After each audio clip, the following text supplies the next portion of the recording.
Greetings and welcome to another Warhammer 40,000 Kill Team video. Well, today I'm going over the World Championships of Warhammer for Kill Team. But before I get into things, please remember to like and subscribe as well as comment. Let me know what you thought of today's video.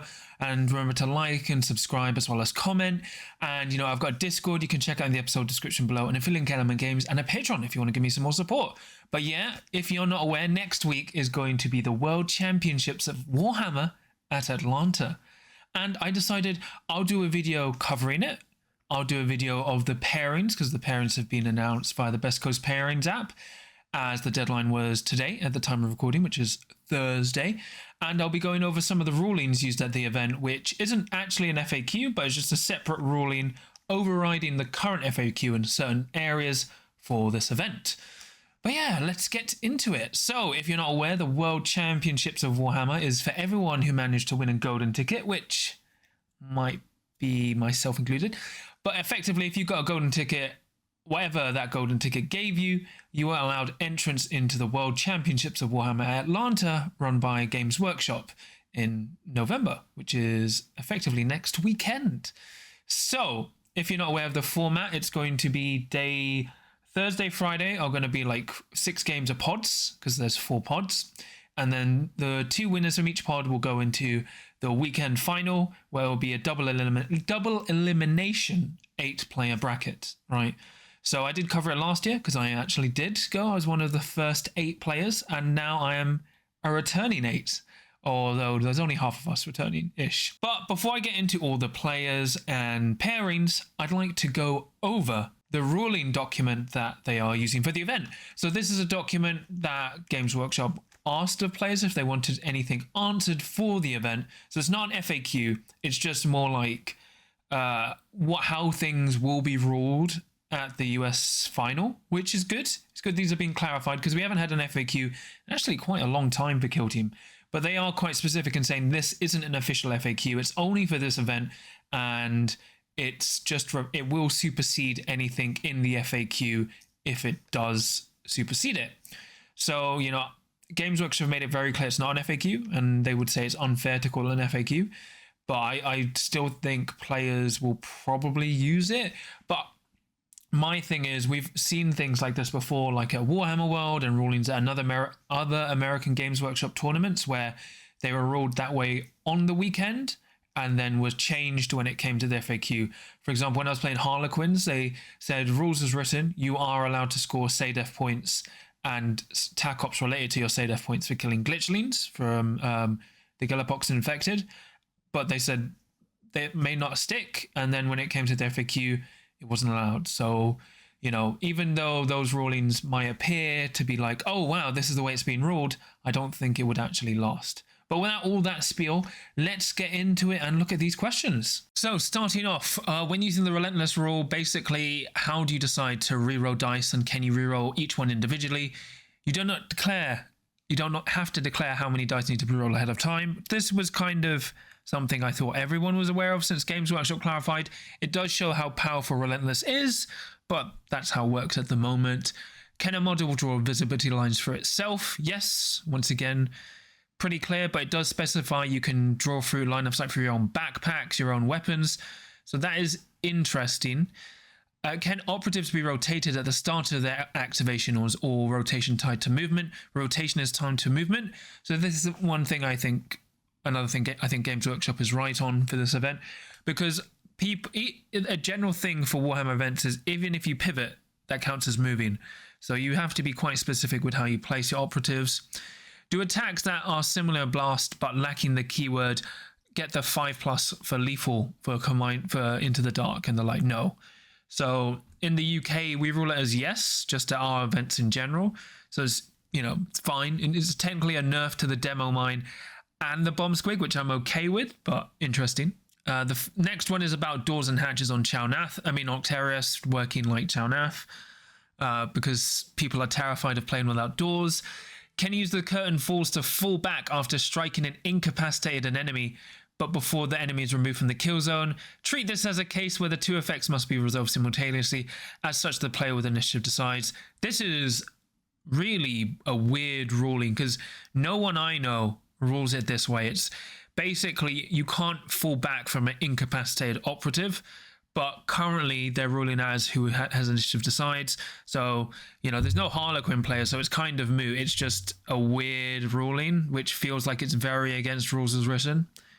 For the purposes such as suspension system or cumbersome, how does that affect the movement instead operative? E.g., can I move up to 9 inches as long as I remain 6 inches of my starting point for the movement, or does it depend on the actual distance moved?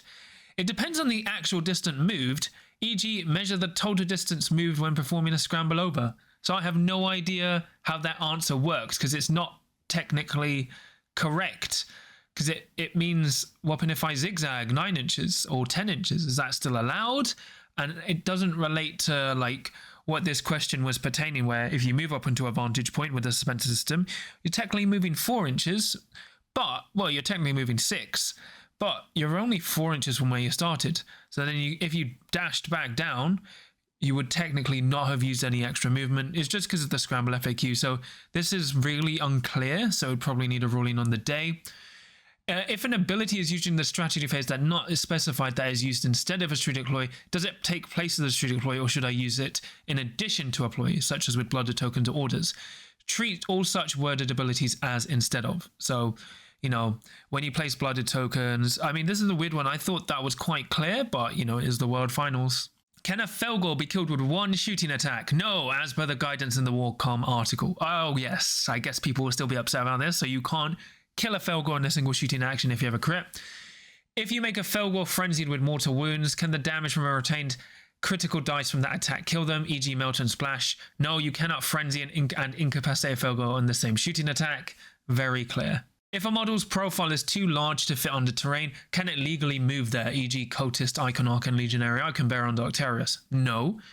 So this is a weird thing. So the moving rules say you can move under anything, but you have to finish in a place you can be placed. So they could move through the Octarius, but they couldn't place under, finish their move. So that's an interesting ruling there. Do models need space to traverse terrain underneath vantage ceilings? The intent of this question is not entirely clear, but if the question does then need to be enough distance between the top of a barricade and the ceiling for the model to fit, then no. Which makes sense, I guess. When the demolition veteran mine is placed 1 inch from operative, can the operative place the mine on a terrain feature? Yes, as long as the location meets the other restrictions for placing a mine. So I guess it's to hit people on vantage points, because if you place it 1 inch above the ground on a wall, it will technically hit the people on top. So really weird. Can an intercessor use the dual ability to select an additional normal hit from their opponents to be discarded, even if they have brutal? Yes, because they are pairing with a critical to trigger duelist, which isn't right. They are not triggering with duelist. It's a weird interaction. It's a weird intercession reaction, because they are. I don't know. This doesn't make sense. I'm confused. When using the sneaky get another similar deploys into the dark, can they deploy? Do they deploy unengaged, or must they be concealed? It can be deployed unengaged. The original text of the deploys were placed in its entirety. So this is a general ruling. It's because Games Workshop tried to standardize a rule that isn't standardized. So currently, if you forward deploying into the dark, you can do so unengaged. You don't have to be concealed. Can a Pathfinder operative perform the Mark Light action while making a guard action with engaged? No, that's pretty clear. Can the Necron's cortical subjugation, blooded, dark or chaos cult, faithful follower protect an operative from shooting attacks made against each operative in range of a specific point, e.g. blast? Yes, it can be used against the subsequent attacks because Savior Protocol includes specific language preventing it, which makes sense. We forgot to cover it, so it works, which is fair, rules as written. With subsequent attacks from blast with the Necron's cortical subjugation and the blooded dark for war, do you determine the distance from the protected operative like Pathfinder's designer's commentary FAQ? Yes. So I would need to read that to find out what's going on there. Does the Galapox tack up rampant nightmare count excess wounds inflicted, or does it work exactly like the Hunterclade FAQ for calculated eradication? Excess wounds inflicted are counted. Calculated eradication includes specific language preventing excess wounds from counting. So there's a nice buff to Galafox there. On Into the Dark, when using close quarters rule and determine if a shooting attack with a blast code should have 1 less attack dice, do you draw cover lines from the original attack or the active operative? For the initial target, the active operative. For subsequent attacks, the initial target. So what this means is the first guy hit will be 3 dice, you know, -1 dice, but everyone else will be at full dice. That's crazy. That is so strong. Really powerful for this event. What tack-up archetypes does Strikeforce Justian have? So security and seek and destroy. Tack-ups on equipment are as published, so they don't come with any faction tack-ups or equipment. If the Inquisition Pistolier shoots with a plasma pistol first during the double shoot action and gets incapacitated from hot, does it get to finish its second attack? No. So that's it for the questions for the event. Some of them are pretty clear. Some of them are very confusing, partly because the people who wrote them were very confused themselves in those questions. They weren't very clear. But it's interesting. I think the biggest takeaway is the Into the Dark Blast. Like, I've been playing it as everyone is -1 dice, but the fact they're ruling it as only the first target is very interesting. It's like probably the most important rule you need to take away. Everything else, I'd say everyone is kind of aware of already. So some interesting rulings there. Now let me get into the pairings. And basically for this event, you get an award for best in faction, as well as best player from your country. But I'm not sure if the best player from your country counts for all games of Warhammer or just the game system you're playing in. We'll find out later. The rules event pack is live, I believe, and public.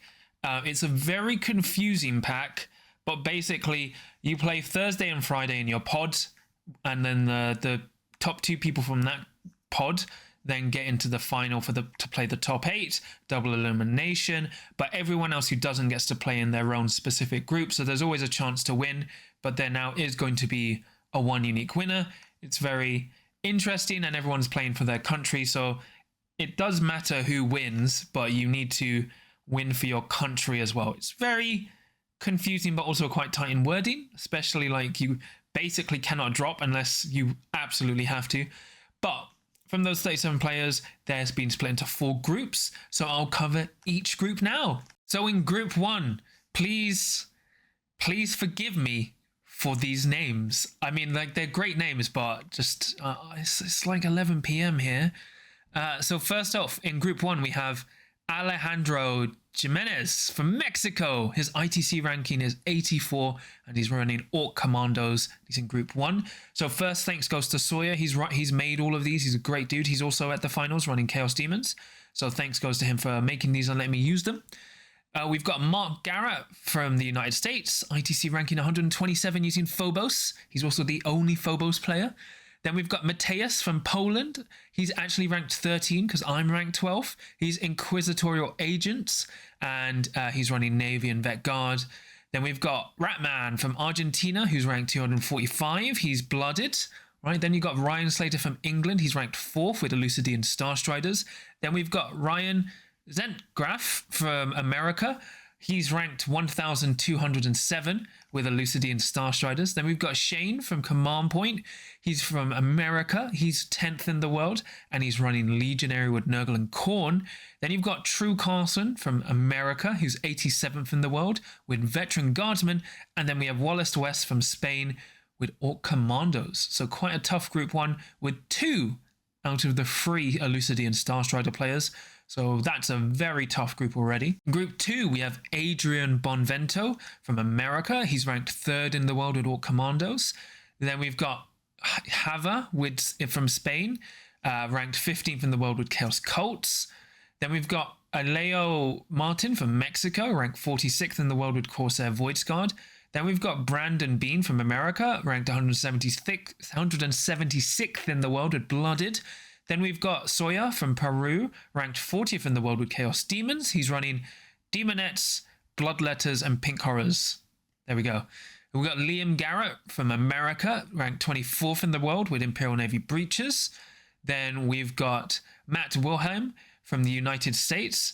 We're ranked 323rd in the world with Orc Commandos. And then we've got Thibault Dayan from France, ranked 523rd in the world with Elucidian Starstriders. So in that group, we have the lone Chaos Demon player, Sawyer, who also made all of this stuff. Then in group 3, there have been some changes. So you've got Felipe Gallardo from Chile, ranked 999th with Inquisitorial Agent, with Navy and Vet Guard. Then you've got Jason Steinke from America, ranked 802 with Intercession. No idea. I think he didn't submit his chapter tactics in time. Then we've got myself representing Wales, ranked 12th in the world. Also, not only am I the only Welsh player, I'm the only one running Halfkin Salvager. So I'll explain why I'm running Halfkin Salvager probably in a separate video. It's related to the New York Open, but I'm doing it for the ancestor. Then we've got Kamil Pardas from Poland, ranked 254th in the world with Imperial Navy breeches. Then we've got Leander Garrett from America, ranked 16th with Veteran Guardsman. Then we've got Liam Bladwell from Australia, ranked 21st with Legionary with Slanesh and Zinch.